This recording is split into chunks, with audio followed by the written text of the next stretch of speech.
DCM DK. Shivakumar ಏನ್ ಹೇಳ್ತಾ ಇದ್ದಾರೆ, ಏನ್ ಬಹಳ ಸಮಸ್ಯೆ ಆಗಿಲ್ಲ, ದೊಡ್ಡ ಸಮಸ್ಯೆ ಏನಾಗಿಲ್ಲ ಅಂತ ಡಿಸಿಎಂ ಡಿ.ಕೆ. ಶಿವಕುಮಾರ್ ಹೇಳ್ತಾ ಇದ್ದಾರೆ. ಮಳೆ ಬರಬೇಕು ಅಂತ ಭಗವಂತನಲ್ಲಿ ನಾನು ಬೇಡ್ಕೊಳ್ತೀನಿ, ಯಾಕಂತಂದ್ರೆ ಮಳೆ ಬಂದ್ರೆ ರೈತರಿಗೆಲ್ಲ ಒಳ್ಳೇದಾಗುತ್ತೆ. ಒಬ್ರು ಮೃತಪಟ್ಟ ಮಾಹಿತಿ ಇದ್ದು ಯಾವ ಸಮಸ್ಯೆ ಏನು ಹೆಚ್ಚಾಗಿ ಆಗಿಲ್ಲ ಅಂತನೂ ಕೂಡ ಡಿಸಿಎಂ ಹೇಳಿದ್ದಾರೆ. ಏನು ಹೇಳಿದರೆ ಬನ್ನಿ ಕೇಳೋಣ.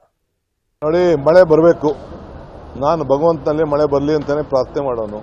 ಹೆಚ್ಚಿಗೆ ಮಳೆ ಬಂದಷ್ಟು ಸರ್ಕಾರಕ್ಕೆ ಎಷ್ಟು ಲಾಭ ಇದೆ ಅಂತ ನನಗೆ ಗೊತ್ತಿದೆ. ಅದು ನಾನೊಬ್ಬ ಪವರ್ ಮಿನಿಸ್ಟರ್ ಆಗಿದ್ದವನು. ಆ ಮಳೆ ಬಂದರೆ ನಿಮ್ಮ ಡ್ಯಾಮ್ ತುಂಬಿದ್ರೆ ರೈತರ ಸಮಸ್ಯೆ ಎಷ್ಟಾಗ್ತದೆ ಅಂತ ಇವತ್ತವರೆಗೂ ಒಂದೇ ಒಂದು ಸಣ್ಣ ಇನ್ಸಿಡೆಂಟ್, ಒಂದು ಡೆತ್ ಬಗ್ಗೆ ನನಗೊಂದು ಮಾಹಿತಿ ಇದೆ. ನಾನು ನಿನ್ನೆ ರಾತ್ರಿ ಬಂದೆ. ನಿನ್ನೆ ರಾತ್ರಿ ಕೂಡ ಮಳೆ ಬಂತು, ಎಲ್ಲೂ ಏನು ಯಾವ ಆಘಾತನೂ ಆಗಿಲ್ಲ. ಇವತ್ತು ಕೂಡ ಏನಂತ ಎಲ್ಲ ಕೂಡ ಈಗಾಗಲೇ ನಮ್ಮ ಅಧಿಕಾರಿಗಳು ವಾರ್ ಫುಟ್ಟಲ್ಲಿ ಇದ್ದಾರೆ. ಕೆಲವು ಜಾಗದಲ್ಲಿ ಮಳೆ ಬಂದಾಗ ಪರ್ಮನೆಂಟ್ ಆಗೋಂಥದ್ದು, ಕೆಲವು ಕೆಳಗಡೆ ಮನೆಗಳು ಕಟ್ಕೊಂಡ ಜಾಗಗಳಿದೆ.